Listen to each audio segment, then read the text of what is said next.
नमस्कार मित्रांनो, बदल हा दोन्ही स्वरूपाचा असतो. कधी तो चांगला असेल तर कधी वाईट, कधी तो रक्तरंजित मार्गाने असेल तर कधी शांतताप्रिय, कधी तो वैयक्तिक असेल तर कधी सामाजिक. संत साहित्याचा जर विचार केला तर हाच बदल हृदयाच्या स्तरापर्यंतचा असतो. चांगले बदल जर समाजात झाले नाहीत तर समाजाचा विकास होणार नाही. पर्यायानं समाज अन्यायकारक, अनैतिक आणि अमानुष अशा गोष्टींमध्ये गुंतून पडेल आणि समाजाचा ऱ्हास होईल. ज्यावेळेस धर्म, पंथ, जात, लिंग आणि निसर्ग यामध्ये नकारात्मक भूमिकेने बदल होतात ना, त्यावेळेस समाजात शांतता, समृद्धी आणि विकास कधीच प्रस्थापित होऊ शकत नाही. मग येणाऱ्या काळामध्ये शांततेसाठी, समानतेसाठी, समृद्धीसाठी अजून काय बदलायचं बाकी आहे, याच अनुषंगाने मी स्पर्धक वाकडे विशाल किशोर विषय बोलतोय. आता काय बदलायचं बाकी आहे मित्रांनो, सुप्रसिद्ध रशियन तत्त्वज्ञ लिओ टॉल्स्टॉय असं म्हणाला होता की प्रत्येकजण जगामध्ये बदलण्याचा विचार करत असतो, परंतु स्वतःमध्ये बदल करण्याचा विचार कोणीच करत नाही. अर्थात ज्याला स्वतःमध्ये बदल करता आला त्याने समाजामध्येही बदल केला. मग तथागत गौतम बुद्ध आपल्या रथातून प्रवास करत असताना रोगी, संन्यासी, म्हातारा आणि प्रेत यांना बघितल्यानंतर त्यांच्या विचारात आणि जीवनाकडे बघण्याच्या दृष्टिकोनात झालेला बदल, कलिंगच्या युद्धात लाखो निष्पाप जीवांचा रक्तपात बघितल्यानंतर चांडाळ अशोकाचा देवांना प्रिय, शांततावादी, अहिंसावादी, धर्मनिरपेक्षतावादी राजकर्त्यात झालेला बदल, या व्यक्ती बदलाने तत्कालीन समाजात एक चांगल्या स्वरूपाचा व्यापक बदल घडून आणला होता.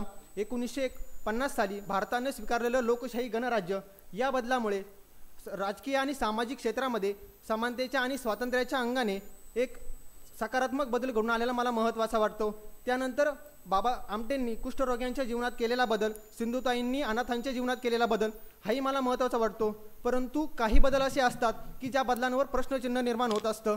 मग 128व्या संविधान संशोधन दुरुस्तीनुसार महिलांना 33% आरक्षण लोकसभेत आणि विधानसभेत दिलंही गेलं जर असलं तरी हीच नारी ज्यावेळेस मणिपूरमध्ये हतबल झाली होती त्यावेळेस इथली राजसंस्था त्यांना न्याय देऊ शकली नाही. इतकंच नव्हे तर ज्यावेळेस महिला कुस्तीपटू स्वतःच्या लैंगिक शोषणाच्या विरोधामध्ये न्याय मागत होत्या ना, त्यावेळेसही इथली राजसंस्था त्यांना न्याय देऊ शकली नाही. मग मला असं वाटतं की अजूनही महिलांना माणूस म्हणून जगण्याचा, वागण्याचा, त्यांचं कर्तृत्व सिद्ध करण्याचा, त्यांची कागदावरची समानता, न्याय आणि हक्क प्रत्यक्षात उतरण्याचा बदल होणं आता बाकी आहे.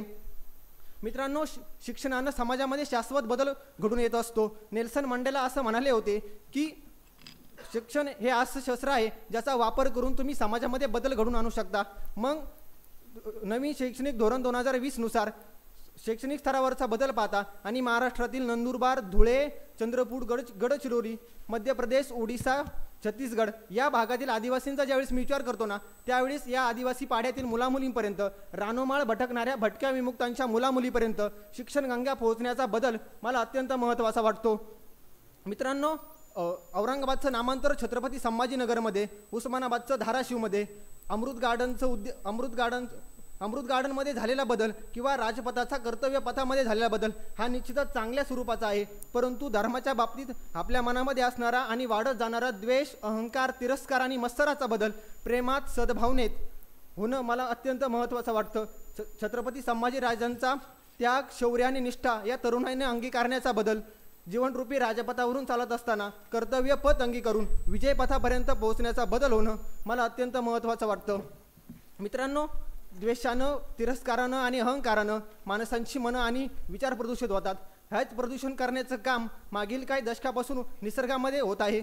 मग ज्यावेळेस माणसानं निसर्गामध्ये बदल केला स्वतःचा विकास होण्यासाठी, माणसानं निसर्गाचा ऱ्हास केला स्वतःला निवारा मिळण्यासाठी, परंतु ज्यावेळेस जागतिक तापमानवाढ, स्नो मेल्टिंग, अवेळी होणारं पर्जन्य, दुष्काळ आणि प्रदूषण यासारख्या समस्या आपल्या समोर उभ्या ठाकतात ना, त्यावेळेस मला असं वाटतं इथल्या नागरिकांना आणि धोरण निर्मात्यांनी पर्यावरण स्नेही, पर्यावरणपूरक, स्वच्छ आणि कमी प्रदूषण असणारं जीवन अंगीकारण्याचा बदल होणं आता अत्यंत महत्त्वाचं आहे.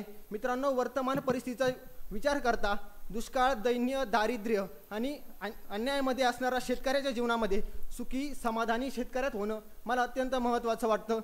मनमाडमधील संजय झालटे या तरुणानं शिवलक्ष्मी नावाच्या एका तृतीयपंथी व्यक्तीशी केलेला विवाह आणि या विवाहामुळे तृतीयपंथी वर्गात निर्माण झालेले एक आशेचा किरण हाही मला महत्त्वाचा वाटतो. इथे आज प्रत्येकजण आपल्या भाषणातून काही ना काही बदलाची भाषा करणार आहे, परंतु इथून घरी गेल्यानंतर किती जण तो बदल करण्यासाठी पुढाकार घेतील याचाही विचार करणं मला महत्त्वाचं वाटतं. मग ही स्पर्धा संपल्यानंतर आपल्या हातात आपलं निकालपत्र असेल, त्या निकालपत्रामध्ये आपल्याला कोणत्या आवश्यक सुधारणा करायच्या आहे याचाही उल्लेख असेल, मग त्या आवश्यक सुधारणा अंगीकारून किती जण त्याच्यामध्ये बदल करतील किंवा परीक्षकांची मापदंड काढतील, हाही प्रश्न मला महत्त्वाचा वाटतो. मित्रांनो, मुळात कोणताही बदल हा चिकित्सक अंगाने स्वीकारायचा असतो. तो बोलण्यापेक्षा स्वतःच्या वृत्तीत आणि कृतीत उतरणं महत्त्वाचं वाटतं. मित्रांनो, प्रस्तुत विषयाकडं एका नकारात्मक अंगाने न बघता सकारात्मक अंगाने बघणं मला अत्यंत महत्त्वाचं वाटतं. कारण भारतरत्न APJ अब्दुल कलाम असे म्हणाले होते की भारताचं भविष्य बदलण्याची ताकद इथल्या तरुणाईमध्ये आहे. मग त्यासाठी सर्व तरुणांनी एकत्र येऊन परिवर्तनाचा नवा विचार जोपासणं मला महत्त्वाचं वाटतं. मित्रांनो, त्यासाठी आपण सर्वांनी एकत्र येऊयात आणि म्हणूयात, सांगा आता काय बदलायचं बाकी आहे. आपण तो सर्वजण बदल घडून आणूयात आणि तो बदल घडून येईल इतकाच माफक आशावाद व्यक्त करतो आणि व्यासपीठाची रजा घेतो. मनपूर्वक धन्यवाद.